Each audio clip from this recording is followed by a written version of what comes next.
একটা জিনিস আপনারা সবসময় মনে রাখবেন, ডাকসুর সভাপতি পদ, হ্যাঁ, এটা তো ঐতিহ্যগতভাবে বিশ্ববিদ্যালয়ের ভিসি থাকে, ঠিক আছে।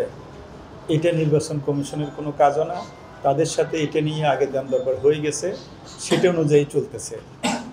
আর ট্রেজারও ঠিক একইভাবে ওটা নিয়ে তাদের সাথে আগে দাম দরবার হয়েছে।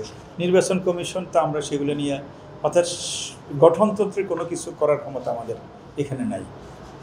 আমাদের হাতে যেটা দেওয়া হয়েছে গঠনতন্ত্র আচরণবিধি, আমরা সেটা অনুযায়ী চলতেছি। গঠনতন্ত্র আমরা হাত দিতে পারবো না, আচরণবিধি তো আমরা হাত দিতে পারবো না, ওটা আলাদা আলাদা কমিটি কাজ করেছে, ঠিক আছে।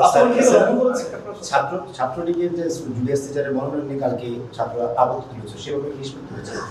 আচ্ছা, এখন আমাদের তো আপত্তি নিষ্পত্তি একটা কমিটি আছে, হ্যাঁ, সেটা কমিটিতে যাবে। মনোনয়ন দিতে এসে কেউ আচরণবিধি লঙ্ঘন করেছে? এই পর্যন্ত কেউ আচরণবিধি লঙ্ঘন করে নাই।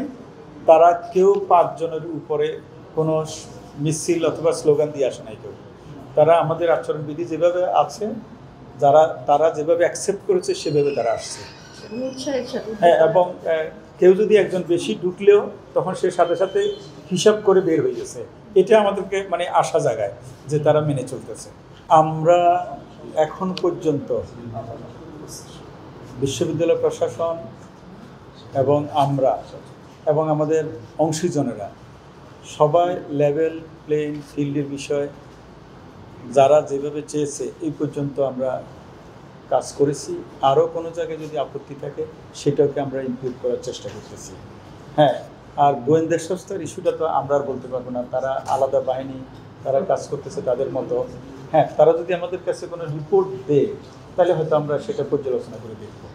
আজকে সকাল থেকে এবং গতকাল সব মিলে এই পর্যন্ত ঢাকা বিশ্ববিদ্যালয় কেন্দ্রীয় ছাত্র সংসদে ফর্ম নিয়েছে 20টি, এর মাঝে 3টি জমা দিয়েছে। আজকে 3টি, গতকালে, হ্যাঁ, আজকে 3টি, গতকাল 1টি, মোট 4টি জমা দিয়েছে। এর মাঝে বিপি পদ হচ্ছে মোট 5 জন, ঠিক আছে। আর বাকিগুলো সম্পাদক এবং সদস্য।